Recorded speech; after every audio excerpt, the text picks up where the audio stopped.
ایک اور حدیث ہے، اس کو کہتے ہیں وہ جو ہندوستان پر حملے کی جو ہے غزوہ ہند، اس کے بارے میں میری تحقیق جو ہے وہ یہ ہے کہ جو غزوہ ہند کہا گیا تھا کہ ہندو مہاراجاؤں کو پکڑ کے لائے گا، وہ میرا خیال میں، میری ذاتی رائے ہے، وہ محمد ابن قاسم کا حملہ تھا، جس نے کہ یہ سندھ کے علاقے کے اندر تمام جو راجے تھے ان سب کو ختم کیا اور اسلامی حکومت قائم کی۔ باقی یہ ہے کہ ایک اور حدیث ہے جس میں کہا گیا ہے کہ میری امت کے 2 لشکروں کو اللہ تعالیٰ نے جہنم سے آزادی کا پروانہ دے دیا ہے۔ ایک وہ لشکر ہے کہ جو ہند پر حملہ آور ہوگا، اور ایک دوسرا لشکر وہ ہوگا جو حضرت عیسیٰ کے ساتھ آ کر کھڑے ہو کر اور دجال کا مقابلہ کرے۔ یہ 2 لشکر۔ میں آپ سے ایک دفعہ پوچھا تھا سوال یہ غزوہ ہند کے بارے میں، تو آپ نے غزوہ ہند کے بارے میں آپ سے پوچھا تھا، تو آپ نے مجھے یہ بتایا تھا کہ ہند کے بارے میں جتنی بھی روایات ہیں وہ ساری ضعیف یا فیبریکیٹڈ ہیں، تو یہ کیا بات صحیح ہے؟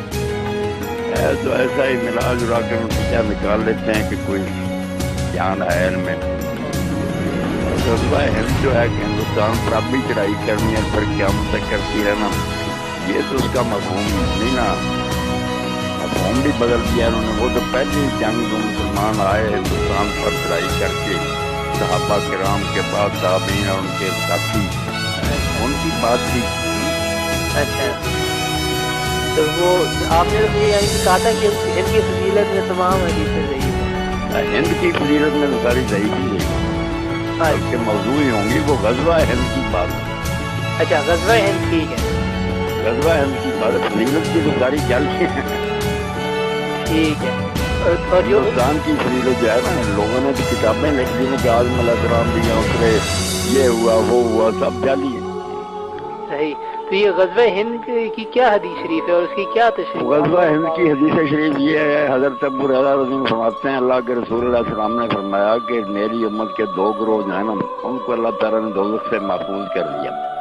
ایک جو ہندوستان پر چڑھائی کرے گا، دوسرا جو نا عیسیٰ علیہ السلام کے ساتھ ہو کر دجال کا مقابلہ کرے گا۔ تو حضرت ابو ہریرہ رضی اللہ عنہ کہتے ہیں جب لشکر جائے گا نا میری زندگی میں، تو میں اس میں ضرور شریک ہوں گا، تاکہ واپس آؤں تو بہترین غازی ہوں اور شہید ہو جاؤں تو بہترین شہید ہوں۔ پہلی جنگ کی بات تھی جب مسلمان ہندوستان آئے ہیں شروع میں۔ صحیح ہے، یہ قیامت تک کی بات کی، اتنا عرصہ تو ہم خود حکومت کرتے رہے، ہندوستان پر خامخواہ چڑھائی کرتے رہنا۔ صحیح ہے۔ اچھا،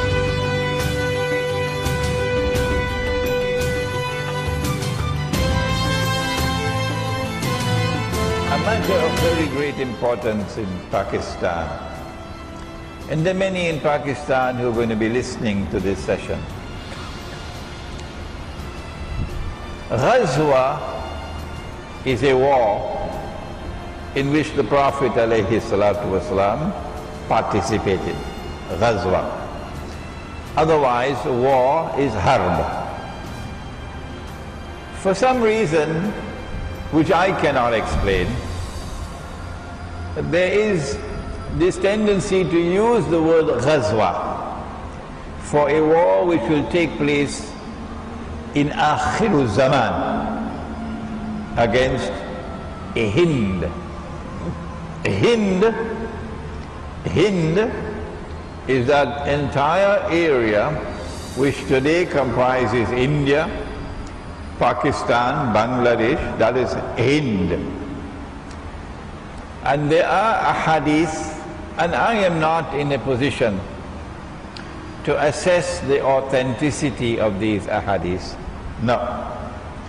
That a Muslim army will conquer Hind.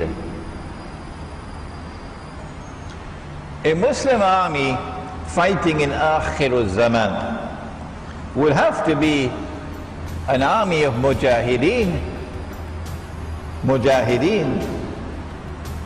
I don't know, and perhaps you can help me and correct me, whether any armed force of any country in the world today, including the Pakistani armed forces, have ever described themselves or will ever describe themselves as mujahideen. Do please correct me, and do please send me the evidence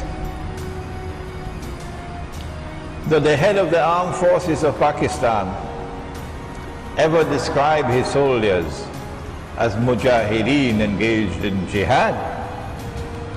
I don't think armed forces of secular nation states use that kind of a language. No. Secondly, the army which will conquer Hind, and today India is Israel's most strategic ally in the world after the United States. So of course, if this is going to take place, I'll be very happy about it. Oh yes, this is Israel's most strategic ally.